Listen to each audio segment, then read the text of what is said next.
الحمد لله نحمده ونستعينه ونستغفره ونؤمن به ونتوكل عليه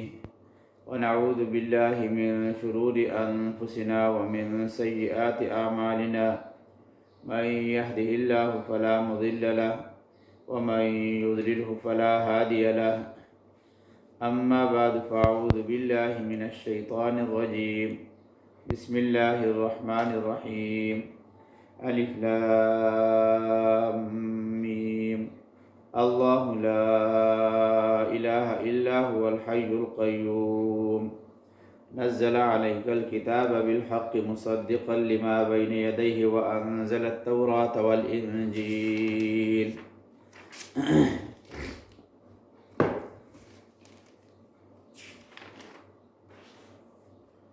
اللہ لا الہ الا ہو، اللہ ہی ہے، لا الہ نہیں ہے کوئی معبود الا ہو مگر وہی ہے، الحی سدا زندہ ہے، القیوم ساری چیزوں کو تھامے ہوئے ہے، نزل علیک الکتاب بالحق اتاری تجھ پر کتاب بالحق سچی، مصدقا لما بین یدی تصدیق کرتی ہے اگلی کتابوں کی، وانزل التوراۃ اور اتارا تورات، والانجیل اور انجیل کو، من قبل ھدی للناس اس کتاب سے پہلے لوگوں کی ہدایت کے لیے، وانزل الفرقان اور اتارے فیصلے، ان الذین وانزل الفرقان اور اتارے فیصلے، وانزل الفرقان اور اتارا حق اور باطل کے درمیان فرق کرنے والا، ان الذین کفروا بے شک وہ لوگ جنہوں نے کفر اپنا لیا ہے، بآیات اللہ ہماری اللہ تعالیٰ کی آیتوں سے، لہم عذاب شدید ان کے لیے سخت عذاب ہے، واللہ عزیز ذو انتقام اور اللہ زبردست ہے بدلہ لینے والا، ان اللہ لا یخفی علیہ شیء بے شک اللہ تبارک و تعالیٰ پر مخفی نہیں ہے کوئی چیز، فی الارض ولا فی السماء زمین میں اور نہ آسمان میں، والذی یصورکم وہی ہے جس نے جو بناتا ہے تمہارا نقشہ، فی الارحام ماں کے پیٹوں میں، کیف یشاء جس طرح چاہے، لا الہ الا ہو کسی کی بندگی نہیں ہے اس کے سوا، العزیز زبردست ہے، الحکیم حکمت والا ہے۔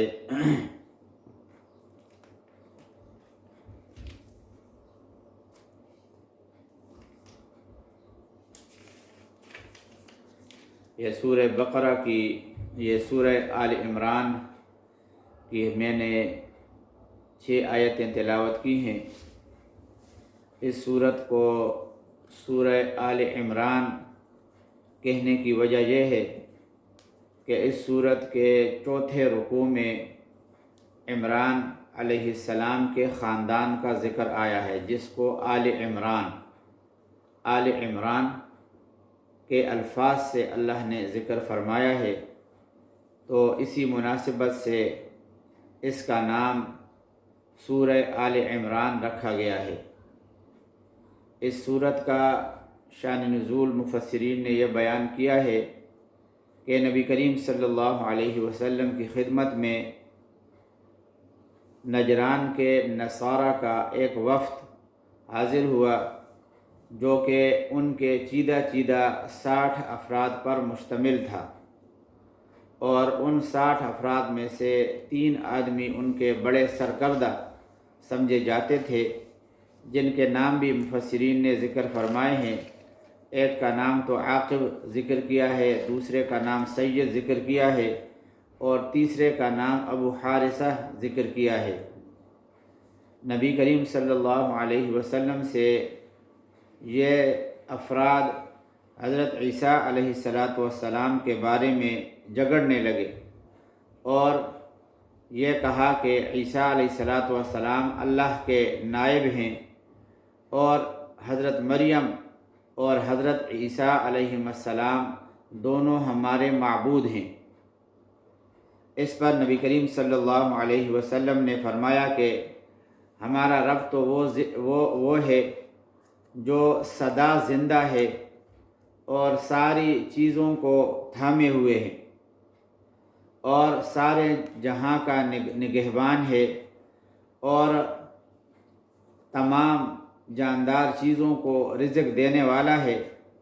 اور آسمان اور زمین کے کوئی چیز اس سے مخفی اور پوشیدہ نہیں ہے۔ ماں کے رحم میں اپنی مرضی سے شکلیں بناتا ہے اور وہ ذات نہ کھاتا ہے نہ پیتا ہے۔ اب تم بتاؤ ان صفات میں سے کون سی صفت حضرت عیسیٰ علیہ السلام میں پائی جاتی ہے؟ تو سب نے کہا کہ ان میں سے کوئی صفات ان کے اندر نہیں پائی جاتی، کیونکہ وہ کھاتے بھی ہیں پیتے بھی ہیں، اور پھر مزید یہ کہ سدا سلامت بھی نہیں ہے، اور نہ جو ہے وہ کائنات کو تھامنے والے ہیں۔ تو یہ جو صفات اللہ تعالیٰ نے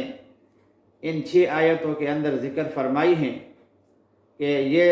6 صفات صرف اللہ کے اندر بدرجہ اتم موجود ہیں، کائنات کی کسی چیز کے اندر اور کسی مخلوق کے اندر یہ چیزیں موجود نہیں ہیں۔ اس بات کا نجران کے 60 افراد پر مشتمل اس وفد نے اقرار کیا۔ تو پھر نبی کریم صلی اللہ علیہ وسلم نے فرمایا کہ جب ان میں صفات نہیں ہے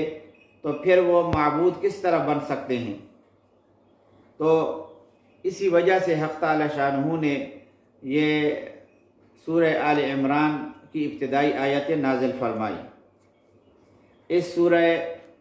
آل عمران کا ربط مفسرین نے مختلف انداز سے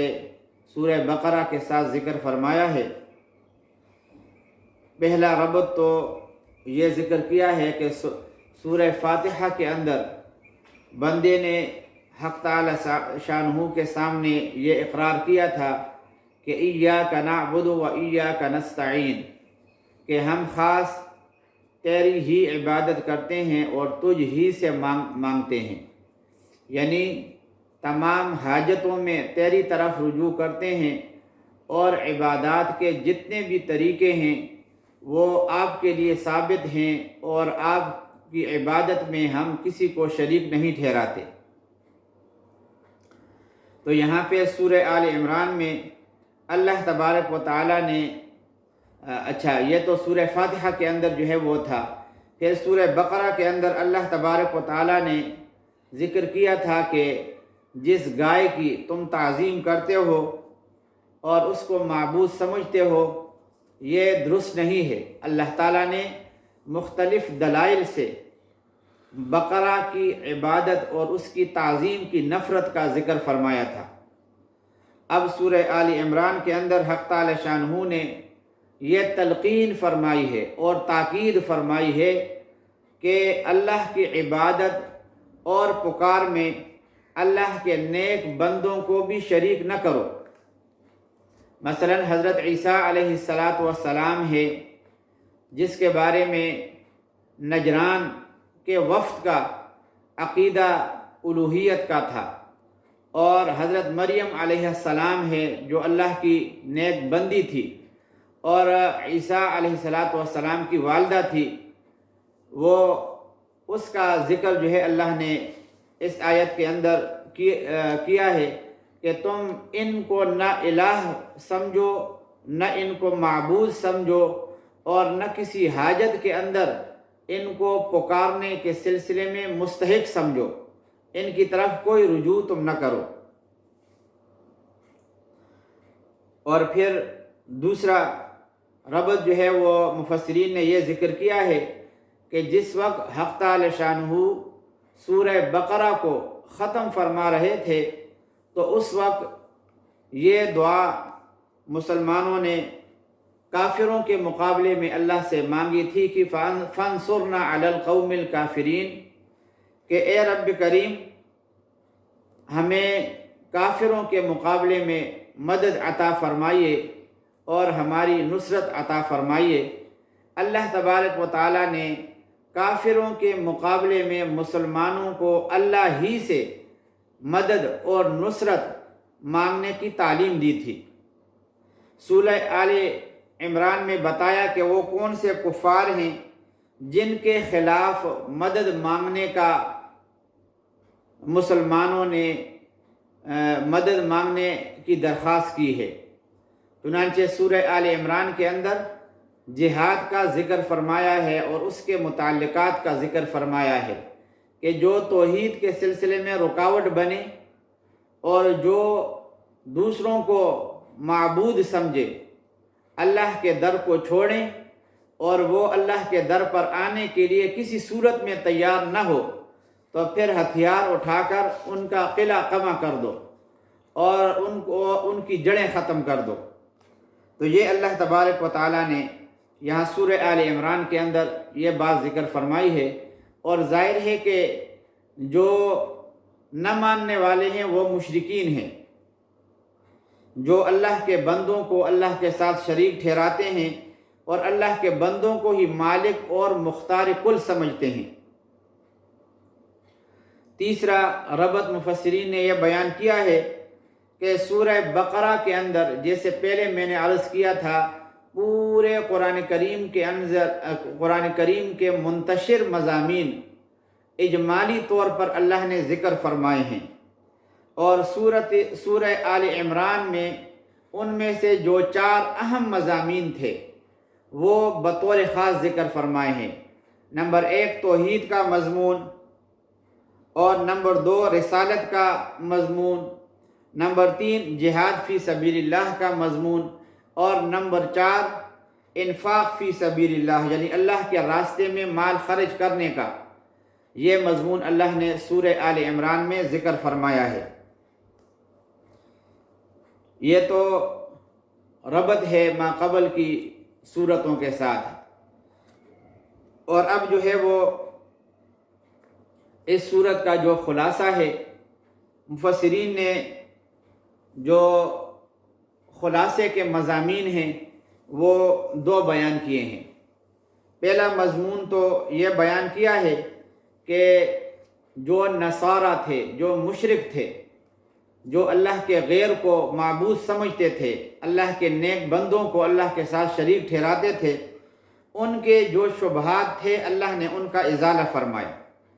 اور وہ شبہات جو ہے کچھ تو توحید کے بارے میں تھے، کچھ رسالت کے بارے میں تھے، اور پھر ان میں سے جو چیدہ شبہات تھے وہ 5 کے اندر مفسرین نے منحصر فرما دیے تھے۔ پہلا شبہ تو ان کا یہ تھا کہ عیسیٰ علیہ السلام کے حق میں اللہ نے فرمایا ہے کہ روح اللہ اور کلمت اللہ، تو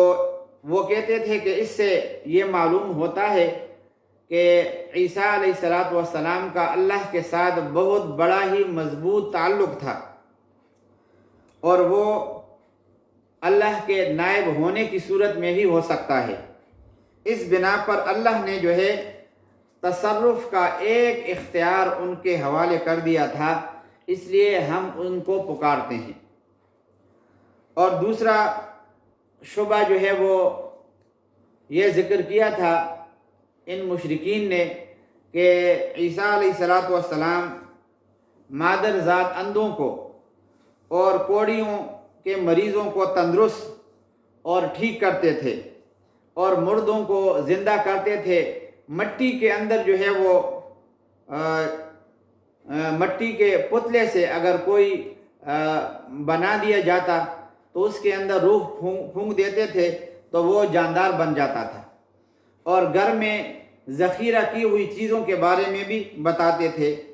تو کہتے ہیں کہ اس سے یہ معلوم ہوتا ہے کہ وہ عالم الغیب بھی ہیں، عالم الغیب بھی ہیں اور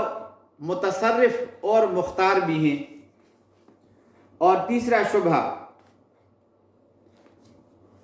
انہوں نے جو کیا تھا وہ یہ ذکر کیا ہے کہ اپنی بڑوں کی کچھ عبارتیں انہوں نے پیش کی ہیں کہ ہمارے جو بڑے تھے، جو بڑے ہمارے گزرے ہیں، انہوں نے ہمیں عیسیٰ علیہ السلام کو پکارنے اور الہ بنانے کا حکم دیا ہے۔ اسی وجہ سے ہمارے بڑے ان کو پکارتے تھے تو ہم بھی ان کو پکارتے ہیں۔ اور چوتھا شبہ وہ یہ ذکر کیا ہے، خود قرآن کریم کی اگلی آیتوں کے اندر بھی آئے گا کہ حضرت زکریہ علیہ السلام ایک دفعہ حضرت مریم علیہ السلام کے پاس گئے تو وہاں پہ دیکھا کہ بے موسمی پھل ان کے پاس پڑا تھا، تو انہوں نے سوال کیا کہ یہ آپ کے پاس کہاں سے آیا؟ تو حضرت مریم علیہ السلام نے کہا کہ یہ تو میرے پاس جو ہے وہ اللہ کے پاس سے آیا۔ تو وہ مشرکین یہاں پر یہ شبہ کرتے ہیں کہ بے موسمی پھل کا حضرت مریم علیہ السلام کے پاس پہنچ جانا، جبکہ کسی نے باقاعدہ لا کر بھی ان کو نہیں دیا تھا،